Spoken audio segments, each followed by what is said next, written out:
Thanksgiving is coming up, and so I was thinking back on some holiday memories. And I thought back on this time when I lived near Louisville. There's a large community of refugees from Myanmar that live there. And one year we visited every family to provide some holiday decorations and to help the newcomers learn some of the traditions from the States, including providing a turkey to the family, as well as instructions on how to cook it, which we all could use, right?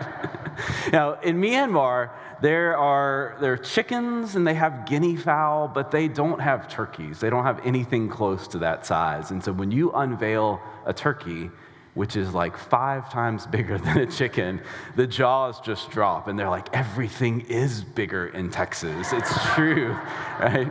So the kids came up with this nickname, and they started calling turkey, are you ready? Godzilla chicken. Which just shows our shared global culture. We don't know turkey, but we know Godzilla from wherever we are. And it really makes me want to see the Godzilla chicken movie somewhere down the road. But what impacted me most as I spent time with those families was the gratitude that they expressed. Gratitude for safety, for refuge, for simply having a peaceful place to be with loved ones and friends. It was a poignant reminder for me in the midst of it all of the sacredness of our relationships, whether it be with friends or family or chosen family, the beauty of gathering in a place where we can love and be loved safely. Our relationships with each other are so important. Jesus said the most important practices in our lives are relationships, love of God, love of our neighbor, as we love ourselves, relationships. That's what makes a place like Arapahoe, like this, a place where we can gather in relationship to love and be loved. So important. Relationships matter. It's also why my family, around Thanksgiving time, regularly drives 12 hours to get to that Thanksgiving table. Relationships are important. It's also why I make sure that I have my iPads charged up for the kids in the back seat, because we want to love each other when we get there. Relationships are important. And that importance is also why in the next week, as we gather for Thanksgiving, it can be complicated, right? We can scroll past people on Facebook, but it's hard to do that at the Thanksgiving table. But we can try as well. Relationships can be complicated, especially in this time. People we care about can be hurtful. They can stop listening to each other. They can write each other off. They can hide behind ideology or religion to just be uncool to each other. And that's just while we're watching the Cowboys later that afternoon. It can be a lot. And yet we know we are called to live and love in a different way. We're deeply connected, and how we live and love together matters to each other and to ourselves. That's what Jesus taught and embodied and lived.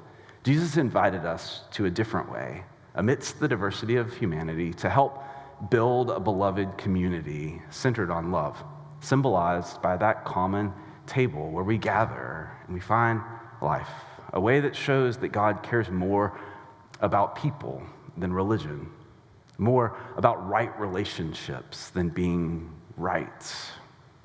A way that gives us hope that our love for each other really does matter in our workplaces, in our friend groups, in our families. In every table that we gather around, it matters, Jesus says. In fact, Jesus suggested that how we treat each other might just matter most of all. In his first major teaching, the Sermon on the Mount, Jesus offers this countercultural vision of life with love at the center. And early on, he says this in Matthew 25:23. He says, so, and I love that Jesus talks like I do. So, when you are offering your gift at the altar, if you remember that your brother or sister or sibling has something against you, leave your gift there at the altar and go. First, be reconciled to them, and then come and offer your gift. Jesus says that relationships with others matter more than church, is what Jesus leads with. If something isn't right with someone, go fix that first. Imagine if we took that seriously, right? We'd have to start Arapaho a lot later in the morning, let's just say.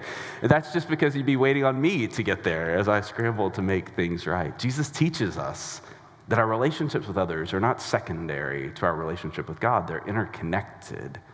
And this is so important. It's important for those of us who've experienced a religion that hurt people in the name of God, too. Jesus says that's not it. God places right relationship with others to equal to right relationship with God.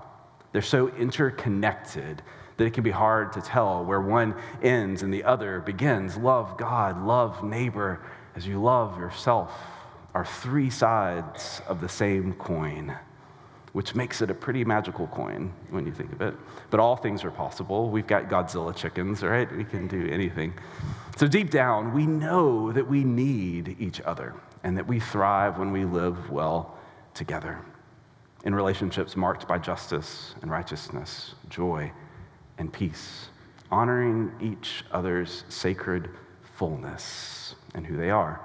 That's how we flourish. And so that's why the verses that we gathered around last week from the Sermon on the Mount are so important, where Jesus said, "Blessed are the peacemakers, for they will be called children of God." We reflect our identity as God's children when we help make peace in this frayed world. Making peace is the family business, right? As we said last week, peacemaking isn't just peacekeeping. It's not about staying silent in the face of injustice or making peace with wrongdoing. Healing disharmony without addressing injustice simply perpetuates the cycle. Jesus' view of peace isn't just the absence of conflict or conflicted feelings. It's not mimosas on Malibu kind of peace. Jesus' peace was the peace of shalom, that Hebrew concept of universal, holistic flourishing, where all people thrive in their diversity and in their fullness. That's the kind of peace that God is making. Peacemaking is not merely peacekeeping, and it's also, as we said last week, not peace finishing, right? Peacemaking is an active, continual, in-process word. It invites us on a journey to simply take the next step over and over. But the good news of God is that a next step is possible, always possible, for us all. No one is beyond a next step. But the way of Jesus isn't blindly optimistic about our relationships and the systems of this world. It's deeply realistic. We follow the loving way of Jesus, who transformed the world, but was also executed by the intersecting powers of state and religion. And when people had the choice to choose Jesus or Barabbas, people chose Barabbas. Jesus' way is deeply realistic about human nature and about the broken systems of the world. It's realistic, but here's where the profound Jesus vision comes in. It's not dualistic, meaning people aren't all good or all bad. We're an amalgam. We're a dazzling mix of dazzling and duh, right? All of those things at the same time, both and, not either or. And we can always take the next step to more goodness and more life and more shalom in our mix. The good news is always about the next step in ourselves, in our neighbors, in our relationships. We're realistic about where we are, but we're hopeful because the next step is always possible. And so as we gather at Thanksgiving, wherever you are, the goal isn't to finish the peace journey, but to take the next step with your family, with your friends, with yourself. Maybe just the next step of trying to like cranberries this year. Whatever that next step is for you, to make a little more peace than was there before. And there are steps that we can take. So Paul was writing after Jesus and interpreting the Jesus way for his time. And he's talking to this diverse and conflicted church in Rome. And he wrote this about their life together. He said, "If it is possible, as much as it depends on you, live at peace with everyone." I love that. If it is possible, as much as it depends on you. So much is possible. So much depends on us. It's a high calling because there is a lot in our world and in our relationships that we can do. But it also reminds us that we can't do everything, right? There's so much also that we simply can't control. So much also depends on someone else. But here's the beautiful and powerful thing about God. It doesn't depend on us or on that someone else alone. God is also at work. God is at work in our lives and in the lives of others as well. And learning to breathe and be at peace with that is not giving up.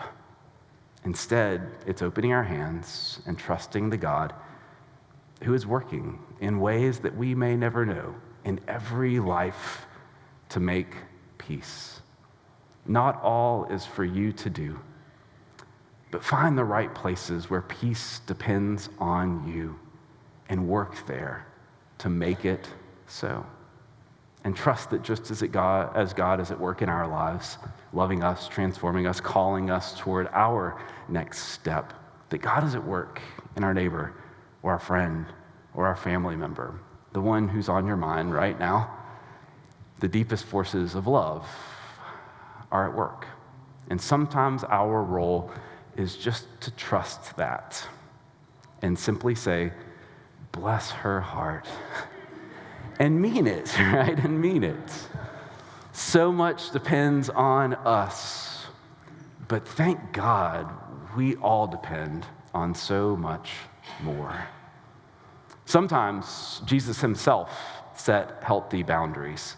He didn't respond to every question, he didn't field every comment, and we don't have to either.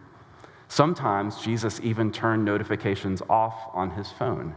I think is how the story goes. So there's one amazing story where Jesus has been with the crowds for a long time. We find it in Mark 4, and he's been there a while, and it's all a bit much. And so he tells his friends, "Let's get on a boat." Not Lonely Island style, Jesus style, but still basically the same thing. They get on a boat and they sail across the lake to have some time away, to set boundaries. It's okay to step away, to recognize when we don't have it in you, and to set clear limits. Just remember to always have a boat ready, right?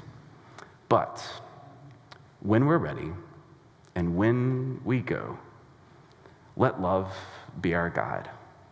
Trust the journey and have faith that a next step is possible. So how do we do that? How do we become peacemakers at the tables where we find ourselves? Well, I've sat at a lot of tables in my life. Sometimes I sat at the kids' table, sometimes now I'm at the adult table most of the time. But my dad's family is from Mississippi, my mom's family is from Mississippi, so I've been around some tables in my life, y'all, all right? So I want to share a couple of things that I've learned from Paul's wisdom of as much as it depends on you making peace. This is not an exhaustive list, and you could certainly add to it or scratch out some of my things, but here's my list.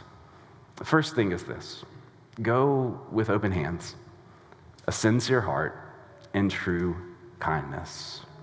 Trust that a next step is possible for us all. And if people seem open to that next step or real conversation, then take the opportunity to have it. And if not, it's okay to pass. Be free in this. You're not responsible for your friends or your family's opinions, but you can help. And sometimes you are uniquely positioned to help in ways that no one else can. And other times, the dynamics of the relationship are such that you're just not the right person right now, or it's not safe or healthy for you to do so, and that's okay too.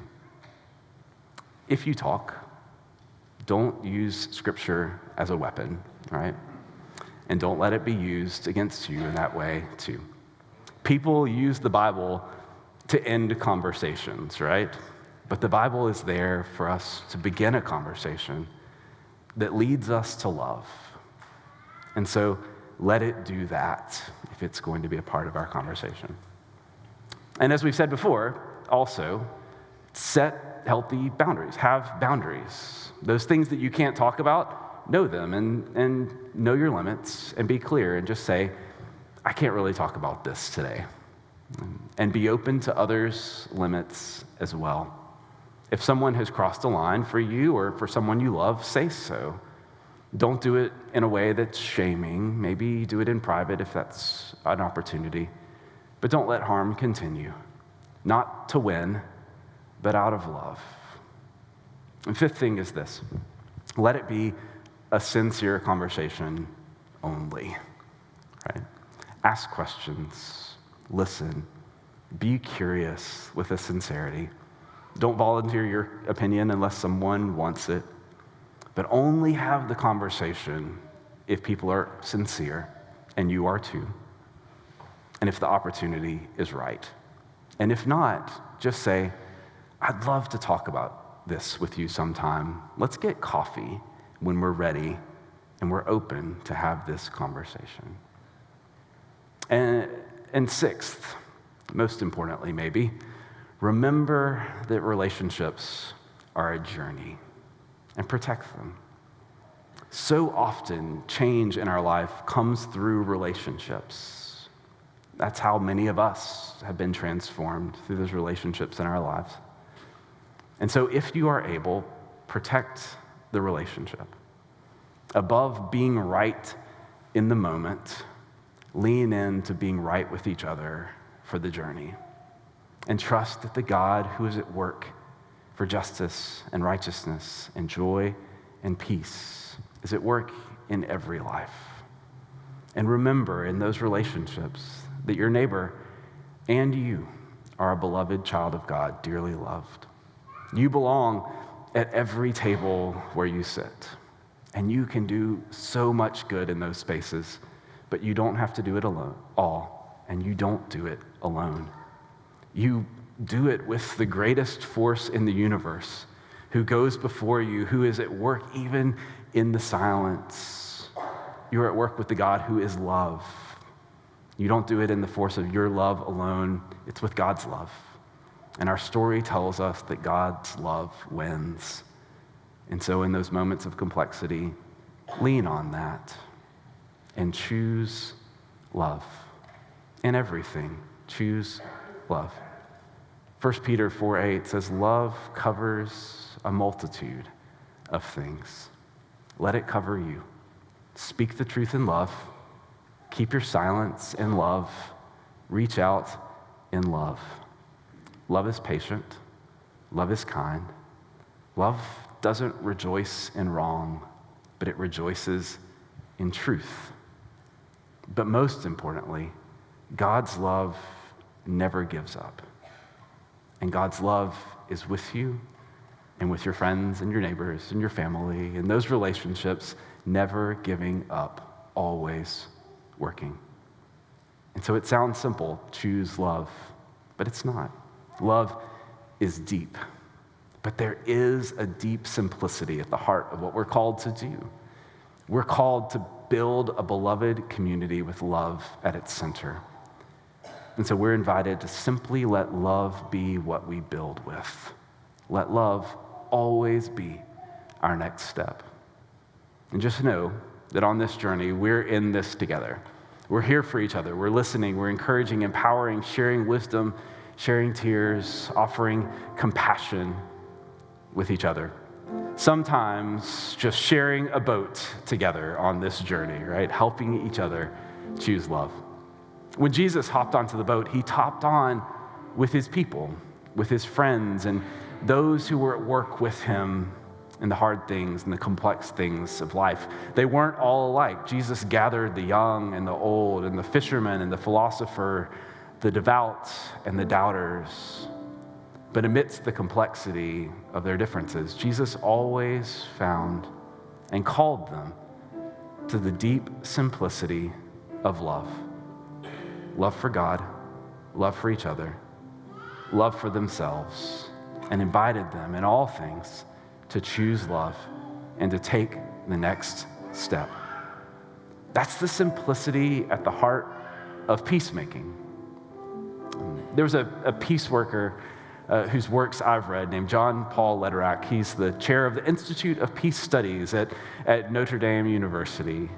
And he does incredible work around the world in really complicated conflict situations. He's been to Colombia and Belfast and Tajikistan and Uganda amidst incredibly difficult and complex situations.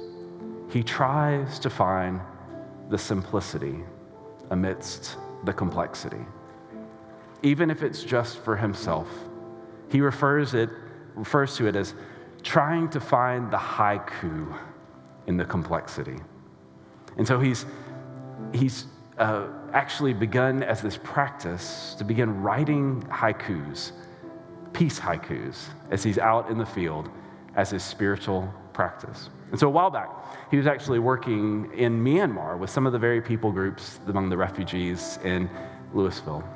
And he was there in the country of Myanmar amidst conflict of very different ethnicities in the mountainous regions of Myanmar. And he worked with community local mediators, peacemakers, who would travel between the different people groups across the mountains for weeks at a time, going back and forth on the journey. But back and forth they would travel, believing and trusting that step by step, next step by next step, as they traveled the journey back and forth, that they were called to make peace, and that peace was possible on the journey together. And so amidst the complexity of that situation, he wrote this haiku. Don't ask the mountain to move. Just take a pebble each time you visit. That's the simplicity amidst the complexity of our journeys. The simplicity of peacemaking in the Jesus way. Our God is a God who can move the mountains, and we're called to be a part of it.